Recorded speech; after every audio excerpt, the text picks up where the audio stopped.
Hello everyone. प्रत्येक रात्रि को जो हम सपने देखते हैं उसमें से कुछ कॉमन ड्रीम्स होते हैं और कुछ रियल ड्रीम होते हैं। तो ये वास्तविक सपने क्या हैं? वेदांत और इजोटेरिक टीचिंग्स चेतना की 4 अवस्थाएं बताते हैं: जागृत, स्वप्न, सुषुप्ति और तुर्यावस्था। वेकिंग कॉन्शियसनेस जागृत चेतना है। ड्रीम कॉन्शियसनेस जो एस्ट्रल बॉडी में कार्य करती है और ब्रेन पर अपने एक्सपीरियंस को रजिस्टर करने में सक्षम है। सुषुप्ति मेंटल बॉडी में काम करने वाली चेतना है और ब्रेन पर अपने एक्सपीरियंस को रजिस्टर करने में सक्षम नहीं है। ये 3 अवस्थाएं चौथी यानी योगी स्थिति अर्थात तुर्यावस्था की ओर ले जाती हैं। तुर्य जो ड्रीमलेस स्टेट से परे सबसे ऊपर उच्च आध्यात्मिक चेतना की अवस्था है, जिसमें चेतना बुद्धिक बॉडी में काम करती है, जो मस्तिष्क से इतनी दूर हो जाती है कि इसे आसानी से याद नहीं किया जा सकता है। द सीक्रेट डॉक्ट्राइन में ब्लेवस्की कहती हैं कि गहरी नींद के दौरान ब्रेन में विचार बंद हो जाते हैं और मेमोरी स्थगित हो जाती है। इस प्रकार कुछ समय के लिए मन नहीं होता क्योंकि ब्रेन अस्थायी रूप से काम करना बंद कर देता है, जिस ब्रेन के माध्यम से जीवात्मा भौतिक तल पर थिंकिंग और मेमोरी प्रकट करती है। वे आगे कहती है कि सोने वाले का हायर सेल्फ उन घंटों के दौरान पूर्ण चेतना की अपनी मूल स्थिति में होता है। नींद में सबसे पहले स्वप्न अवस्था आती है और यह सुषुप्ति की ओर ले जाती है। शारीरिक गहरी नींद एक आवश्यकता है ताकि इंद्रियां स्वस्थ हो सकें और जीवन के लिए एक नया दिन प्राप्त कर सकें। राजयोग के अनुसार तुर्या अवस्था सर्वोच्च अवस्था है। नींद एक संकेत है कि व्यक्ति के लिए जागृत जीवन बहुत मजबूत हो गया है और लाइफ फोर्स की शक्ति को नींद में बदलकर तोड़ना होगा। किसी अच्छे क्लैरवॉयंट से नींद से तरोताजा हुए व्यक्ति की ऑरा और सोने से ठीक पहले दूसरे व्यक्ति की ऑरा का वर्णन करने के लिए कहें तो वे बताएंगे कि नींद पूरी करने के बाद वाले को लाइफ करेंट्स के रिदमिकली वाइब्रेशंस में नया हुआ देखा जाएगा। गोल्डन ब्लू रोजी, सुनहरा नीला और गुलाबी, ये जीवन की विद्युत तरंगे हैं। परंतु नींद में जाने वाला व्यक्ति गोल्डन ऑरेंज रंग की धुंध में है, जो दर्शाता है कि व्यक्ति जीवन से बहुत अधिक सैचुरेटेड होने लगा है और अब वह नींद के जरिए राहत पा सकता है। सामान्य सपने और वास्तविक सपने क्या हैं? हमारा हायर सेल्फ या आंतरिक ईश्वर हमेशा अपने स्वयं के तल पर रहता है। वह जागने, सपने देखने के चरणों से नहीं गुजरता। यह एक उच्च क्षेत्र पर मौजूद है और सुषुप्ति से संबंधित है। जब हमारा फिजिकल ब्रेन और पर्सनालिटी गहरी स्लीप की स्थिति में होती हैं, तब हमारी आत्मा अपने प्लेन पर कार्य करने के लिए पूरी तरह से स्वतंत्र हो जाती है। ब्लेवस्की कहती हैं कि आत्मा के वास्तविक सपने और अनुभव, जिन्हें लोग सपने भी कहते हैं, लेकिन ऐसा नहीं कहा जाना चाहिए। वास्तविक सपनों को सामान्य सपनों से अलग किया जाना चाहिए। वास्तविक स्वप्न आत्मा से संबंधित है, जबकि लोअर माइंड और वासनाओं की संयुक्त क्रिया पूरी तरह से मैकेनिकल है। यह वृत्ति है, मस्तिष्क पर इसका प्रभाव नहीं पड़ता और मेमोरी उन्हें बिना किसी क्रम यानी बिना किसी सीक्वेंस के संग्रहित करता है। जागने पर ये प्रभाव धीरे धीरे फीके पड़ जाते हैं।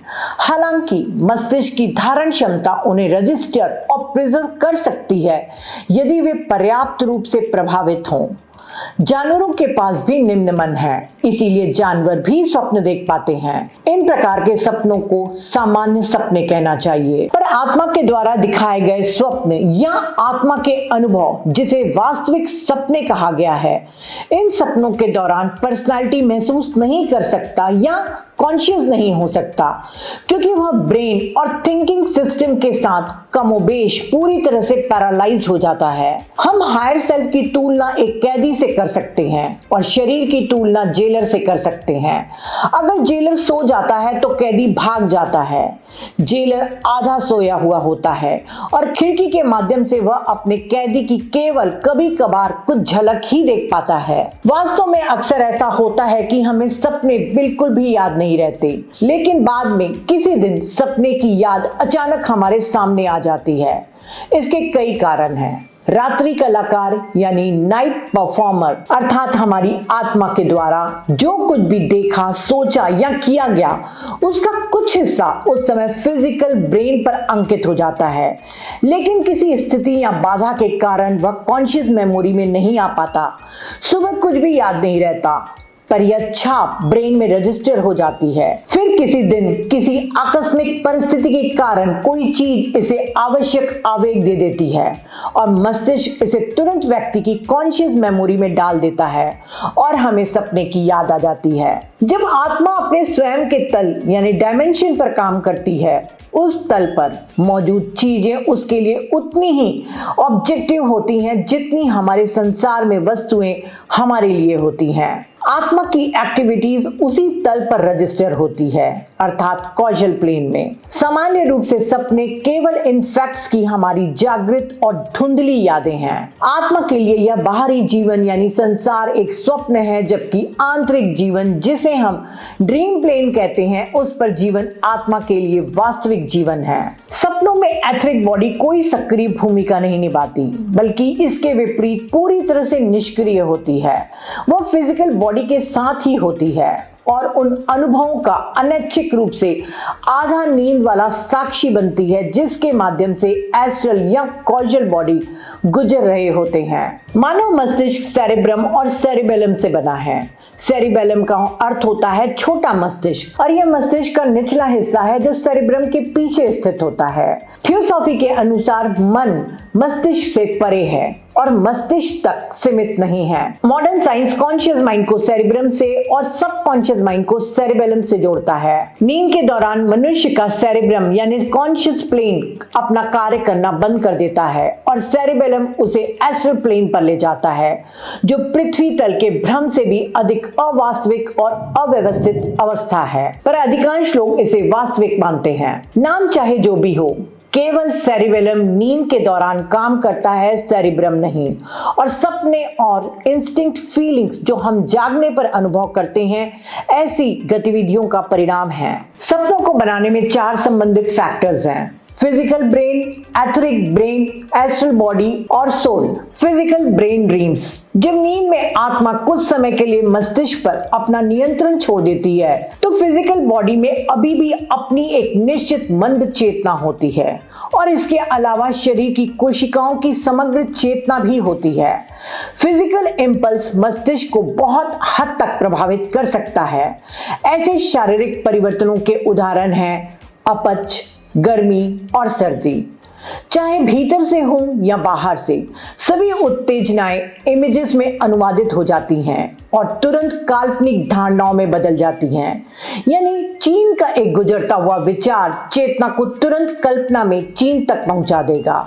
पिन की चुभन एक घातक चाकू के रूप में बढ़ाकर नाटकीय स्वप्न बना सकती है। ब्रेन के पास सत्य को परखने की कोई शक्ति नहीं है। यह उन सभी को वैसा ही लेता है जैसे उसे लगता है और जो कुछ भी घटित हो सकता है उस पर कभी आश्चर्य महसूस नहीं करता, चाहे वह कितना भी असंगत या बेतुका क्यों ना हो। यह उन्हें लगभग अविश्वसनीय डिग्री तक बड़ा और विकृत कर देता है। हम सभी स्वयं ऐसे सपनों के साक्षी हैं। Etheric brain dreams.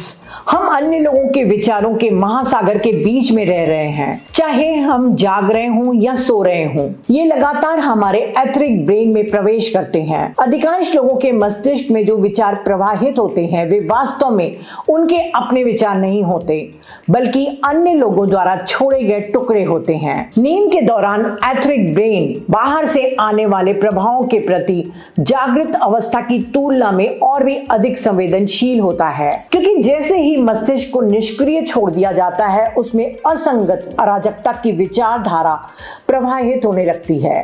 स्पेशली नींद में सोते हुए व्यक्ति का मस्तिष्क कोई भी विचार जो अपने अनुरूप आता है ब्रेन द्वारा पकड़ लिया जाता है और विनियोजित कर लिया जाता है। इस प्रकार विचारों की एक पूरी श्रृंखला शुरू हो जाती है। क्योंकि दुनिया में अच्छे विचारों की तुलना में बुरे विचार अधिक हैं, इसीलिए अनियंत्रित मस्तिष्क वाला व्यक्ति सभी प्रकार के प्रलोभनों के लिए खुला रहता है जो उसके मन और मस्तिष्क पर नियंत्रण कर सपने दिखा सकते हैं। Astral dreams. यह एस्ट्रल बॉडी फिजिकल बॉडी और एथरिक बॉडी की तुलना में बाहरी प्रभावों के प्रति और भी अधिक संवेदनशील है, क्योंकि वह स्वयं सभी इच्छाओं और भावनाओं का स्थान है। जब मन सक्रिय रूप से इसे नियंत्रित नहीं कर रहा है तो यह लगातार इन उत्तेजनाओं को बाहर से प्राप्त कर रहा है और उत्सुकता से उनको रिस्पॉन्ड दे रहा है। एस्ट्रल ड्रीम्स नींद के दौरान एस्ट्रल बॉडी के जीवन और एक्टिविटी की स्मृति मात्र हैं। एक डेवलप्ड व्यक्ति की एस्ट्रल बॉडी उसके नींद के समय उसकी फिजिकल बॉडी से काफी दूरी तक बिना असुविधा के यात्रा कर सकता है। उन स्थानों के बारे में कुछ निश्चित प्रभाव ला सकता है जहां वह गया होगा या जिन लोगों से वह मिला होगा। हालांकि नेचर ऑफ डिजायर व्यक्ति की ग्रोथ और उसके एस्ट्रल बॉडी की शुद्धता पर निर्भर करती है। उदाहरण के लिए एक आदमी जिसने इच्छा शक्ति से शराब पीना छोड़ दिया हो तो फिर भी वह अक्सर सपना देख सकता है कि वह शराब पी रहा है और आनंद अनुभव कर रहा है। एस्ट्रल बॉडी की डिजायर दिन के समय इच्छा शक्ति के कंट्रोल में होती है, लेकिन जब एस्ट्रल बॉडी नींद में मुक्त होता है तो संभवतः पुरानी आदत फिर से लालायित करती है।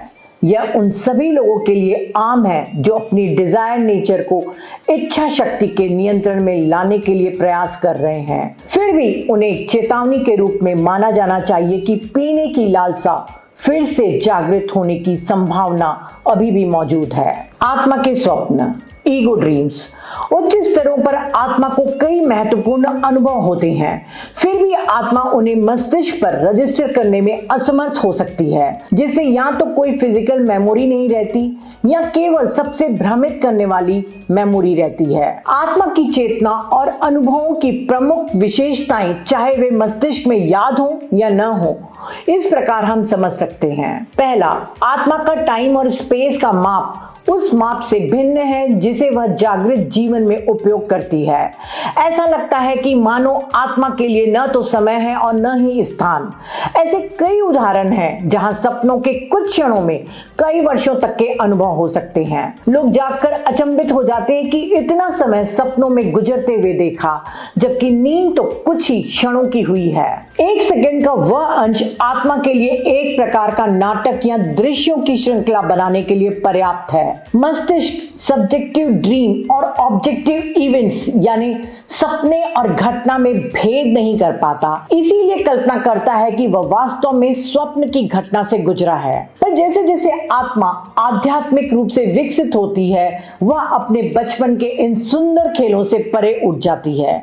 परिणाम स्वरूप उसके लिए स्वप्न का यह वर्ग समाप्त हो जाता है। दूसरा, आत्मा के पास कुछ हद तक पूर्वानुमान प्रीविजन्स लगाने की क्षमता भी होती है।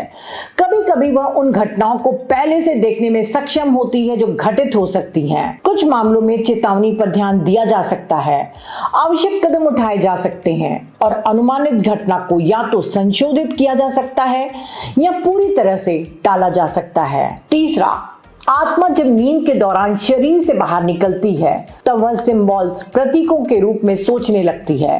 यदि इस प्रकार का कोई प्रतीकात्मक विचार मस्तिष्क पर अंकित हो जाता है तो जागृत अवस्था में मन इसे शब्दों में अनुवादित कर सकता है। दूसरी ओर जब ना समझ पाए तब भ्रम पैदा हो सकता है। प्रत्येक व्यक्ति के पास आमतौर पर अपनी स्वयं की प्रतीकात्मकता की एक प्रणाली होती है जो उसके परसेप्शन, धर्म, कल्चर पर निर्भर करती है। इसीलिए एक प्रतीक सभी के लिए समान अर्थ नहीं रखते। ऐसे सपने अर्ध सत्य होते हैं। चौथा, क्रिएटिविटी।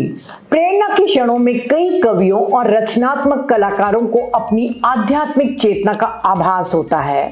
कई महत्वपूर्ण खोजों का स्रोत यही है। इसी तरह सभी पुरुष और महिलाएं हर रात डीप स्लीप में जब प्रवेश करते हैं तब वे यहाँ पर कुछ क्षणों के लिए दिव्य ज्ञान की झलक का आनंद लेते हैं, पर ये लोअर माइंड के माध्यम से फिल्टर हो जाते हैं और फिर जागने पर एक अस्पष्ट भावना होती है कि नींद में कोई अद्भुत चीज आई है, लेकिन इसके खोने का एक दर्दनाक एहसास भी होता है। पांचवा, मृत प्रियजनों के सपने। यद्यपि कोई ऐसा मनुष्य नहीं है जिसकी आत्मा अपनी नींद के दौरान उन लोगों के साथ न मिलती हो जिन्हें वह प्यार करता था और जो मृत्यु के पार चले गए हों, पर उसके मस्तिष्क में कोई भी स्मृति या स्वप्न जैसी याद जागने के बाद व्यक्ति के पास नहीं होती। कभी कभारी एक झलक याद रहती है। ब्लेवेस्की कहती हैं कि हम उन लोगों के साथ हैं जिन्हें हमने भौतिक रूप से खो दिया है और अब हम उनसे कहीं ज्यादा करीब हैं जितना कि जब वे जीवित थे।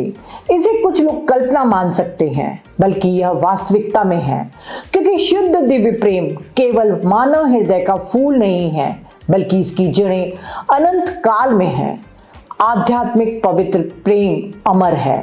एक दिवंगत माँ की आत्मा का प्यार हमेशा बच्चों द्वारा बॉडी में महसूस किया जाएगा। यह उनके सपनों में और अक्सर विभिन्न घटनाओं में प्रकट होगा, देवीय सुरक्षा और जोखिम से बचाने के रूप में, क्योंकि प्रेम एक मजबूत ढाल है जो टाइम और स्पेस द्वारा सीमित नहीं है। ब्लेवेस्की कुछ सपनों के बारे में कहती हैं जिसमें हम कॉन्शियस होते हैं।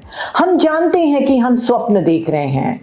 वे कहती हैं कि यह एक बहुत अच्छा प्रमाण है कि मनुष्य विचार के धरातल पर एक बहुरूपी यानी मल्टीपल बीइंग है। Man is the microcosm of the macrocosm, यानी मनुष्य सूक्ष्म जगत का स्थूल जगत है। माइंड या ड्रीम प्लेन पर यह खुद को दो या अधिक एंटिटीज में विभाजित करने में सक्षम है, लेकिन आत्मा की यूनिवर्सल कॉन्शियसनेस पर्सनालिटी की पर्सनल सेल्फ कॉन्शियसनेस से लाखों गुना अधिक है। टॉरकॉम कहते हैं कि सपने सब्जेक्टिव वर्ल्ड के साथ हमारा कम्युनिकेशन है। यदि मस्तिष्क की चेतना में छापों को रजिस्टर करने की क्षमता विद्यमान हो तो हमें अपने सपने याद रहते हैं। कभी कभी सपने में आपको कोई ऐसी जानकारी दे सकता है जिसके बारे में पहले कोई जानकारी नहीं हो सकती थी। उदाहरण के लिए, जब आप एक नए घर में चले गए तो किसी ने सपने में आपसे कहा कि एक दीवार के पीछे एक खजाना छिपा हुआ है। सुबह जब आप देखते हैं तो खजाना वहां है। विवाद से परे इस प्रकार के लाखों सपने हैं। वे कहां से हैं? वे सबकॉन्शियस माइंड से नहीं आ सकते, क्योंकि वो जानकारी कभी ज्ञात नहीं थी, अर्थात किसी तरह किसी ने आपसे संवाद किया। ये इंट्यूशन ही है जो आपको बताता है कि दीवार के पार भी कुछ है। इंट्यूशन का अस्तित्व शारीरिक, भावनात्मक या गणितीय रूप से साबित नहीं किया जा सकता, फिर भी यह मौजूद है और इसके इफेक्ट से जाना जा सकता है। सपनों में हायर वर्ल्ड्स के साथ कम्युनिकेशन करना संभव है। सपनों में उन महान एंटिटीज के साथ भी कम्युनिकेशन करना संभव है जिन्हें हम मास्टर्स कहते हैं। जिस प्रकार हम अपने छोटे बच्चों का मार्गदर्शन करते हैं, वे भी जब हमारी योग्यता हो, मन में कोलाहल न हो, तो हमारा मार्गदर्शन करते हैं। सपनों के प्रकार। पहला, सच्चा दर्शन, द ट्रू विजन। जब आत्मा स्वयं प्रकृति के हायर रेल्म्स पर कुछ फैक्ट्स देखती है या कोई हाई वॉल्ड सोल द्वारा किसी पर्सनालिटी को ऐसे फैक्ट से अवगत कराया जाता है जिसे जानना उसके लिए महत्वपूर्ण है, या कोई गौरवशाली और महान विजन दिखाया जाता है जो उसे मोटिवेट और मजबूत बना सकता है, ऐसे सपनों को ट्रू विजन कहते हैं। वह मनुष्य धन्य है जिसके पास ऐसी दृष्टि पर्याप्त स्पष्टता के साथ आती है और उसकी जागृत अवस्था में भी याद रह जाती है। दूसरा, भविष्य सूचक स्वप्न, द प्रोफेटिक ड्रीम। ये हायर सेल्फ द्वारा हमारी स्मृति पर अंकित होते हैं और आमतौर पर स्पष्ट होते हैं। या तो कोई आवाज सुनी जाती है या आने वाली घटना के बारे में बताया जाता है जिसके लिए वह अपनी पर्सनैलिटी को तैयार करना चाहती है, जैसे मृत्यु या आपदा।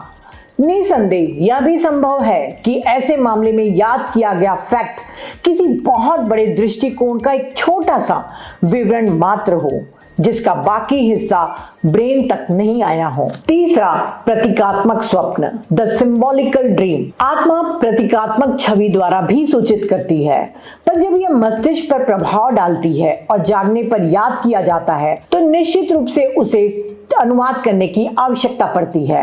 अक्सर मन इस कार्य को विधिवत करता है, लेकिन कभी कभी मन हमारी कल्पना द्वारा इन्हें विकृत कर देता है, तब भ्रम पैदा होता है। चौथा, ज्वलंत और जुड़े हुए सपने, the vivid and connected dream. यह कभी कभी एक वास्तविक एस्ट्रल एक्सपीरियंस का स्मरण होता है। प्रेम या चिंता के विचारों से आकर्षित होकर वास्तव में नींद के दौरान सपने देखने वाले की एस्ट्रल बॉडी उन लव्ड वंस के पास जाती है जिनके भाग्य में उसकी गहरी रुचि है, और बस वह विभिन्न घटनाओं को देख पाती है जैसे वो घटित होने वाली हैं। 5वां, भ्रमित स्वप्न, द कंफ्यूज ड्रीम। यह ड्रीम सबसे आम है और विभिन्न तरीकों से हो सकता है। यह ब्रेन की संवेदनहीन ऑटोमेटिक एक्टिविटीज द्वारा उत्पन्न अलग अलग चित्रों या असंभव परिवर्तनों की एक श्रृंखला का स्मरण हो सकता है, और जो कम विकसित आत्मा है वह पर्सनालिटी सांसारिक इच्छाओं के अनुरूप विचारों को एथरिक ब्रेन के माध्यम से आकर्षित करके सपने देखती है। ऐसे ड्रीम्स कंफ्यूजन पैदा करते हैं। 6वां, पूर्वव्यापी स्वप्न, रेट्रोस्पेक्टिव ड्रीम्स। पिछले जन्मों से संबंधित घटनाओं के ये स्वप्न होते हैं। 7वां, दूसरों के लिए चेतावनी भरे स्वप्न, वार्निंग ड्रीम्स, जो आपके लव्ड वन, फ्रेंड्स, नेबर्स जो जानकारी अपने स्वयं में नहीं ला पाते, उनसे संबंधित जानकारी आपको स्वप्न में मिलती है। हर मनुष्य सपने देखता है, परंतु कोई भी उन्नत सिद्ध यानी एडवांस एडेप्ट स्वप्न नहीं देखता। सिद्ध वह है जिसने अपने मन और शरीर पर महारत हासिल कर ली है, और इसीलिए वह शरीर और मन को अपनी मर्जी से नहीं चलने देता। वह नींद के दौरान बस अपने लोअर सेल्फ को पैरालाइज बना लेता है और पूरी तरह से मुक्त हो जाता है। अपनी नींद में वह दूसरे और अधिक वास्तविक स्तर पर रहता है। इसीलिए कहा गया है कि शरीर का समय दिन होता है, उस समय आत्मा के लिए रात होती है, और जब शरीर का रात का समय होता है उस समय आत्मा के लिए दिन होता है। जब शरीर सोता है तो असली इंसान यानी आत्मा सबसे ज्यादा सक्रिय होती है, उसके पास सबसे ज्यादा बुद्धिमत्ता होती है, लेकिन वह एक अलग ही स्तर पर सोचती और काम करती है, एक अलग ही अवस्था में, जो कि सामान्य जागृत अवस्था में हमें ज्ञात किसी भी अवस्था से बिल्कुल अलग होती है। नींद के दौरान आत्मा बहुत सारे कार्य करती है। वह ज्ञान लेती है, नई चीजों को सीखती है और सेवा भी करती है। वह कई लोगों को कुछ मदद करती है या उनको कुछ सिखाती है। यदि कोई व्यक्ति नींद में अपनी आत्मा के द्वारा सीखना चाहता है तो इस परिणाम को लाने के लिए उसे कुछ कदम उठाने चाहिए। सबसे पहले यह आवश्यक है कि वह सामान्य जागृत जीवन के दौरान निरंतर और एकाग्र विचार की आदत बनाए। एक व्यक्ति जिसका अपने विचारों पर पूर्ण नियंत्रण है, उसे हमेशा पता रहेगा कि वह क्या सोच रहा है और क्यों। वह यह भी पाएगा कि आत्मा के संकेतों को सुनने के लिए प्रशिक्षित मस्तिष्क को शांत रहना चाहिए और आसपास के विचारों से विचलित नहीं होना चाहिए। तभी वह हायर वर्ल्ड से इंट्यूशन प्राप्त कर पाएगा। दूसरा, मनुष्य को कम से कम अपनी निम्न वासनाओं का पूर्ण स्वामी होना चाहिए। तीसरा, सोने से पहले अंतिम विचार को उच्च और महान चीजों पर केंद्रित करने का अभ्यास करना चाहिए। याद रखें, नींद के समय स्वप्न के अलावा उन हायर रेल्स में प्रवेश प्राप्त किया जा सकता है जहां केवल सच्ची दृष्टि यानी ट्रू विजन संभव है। चौथा, सोने से पूर्व मेडिटेशन अवश्य करना चाहिए। 5वां, धीरे धीरे जागना और तुरंत अपने सपनों को जर्नल में लिखने से आपके सपनों को याद करने की क्षमता बढ़ती है। याद रखें, सुषुप्ति के लाभ से वंचित औसत व्यक्ति लंबे समय तक जीवित नहीं रह सकता, क्योंकि नींद की हीलिंग और रेस्टोरेटिव प्रॉपर्टीज हमारे स्वास्थ्य और आध्यात्मिक विकास के लिए आवश्यक है। तो फ्रेंड्स, आज हमने वास्तविक सपनों के बारे में जाना, जो हमारी आत्मा हमें दिखाती है या उसके अनुभव होते हैं। आत्मा के द्वारा लिया गया ज्ञान हमारी जागृत अवस्था में भी काम आए, इसके लिए नियमित रूप से मेडिटेशन और माइंडफुलनेस की प्रैक्टिस करना चाहिए। तो आज के लिए इतना ही। Thank you.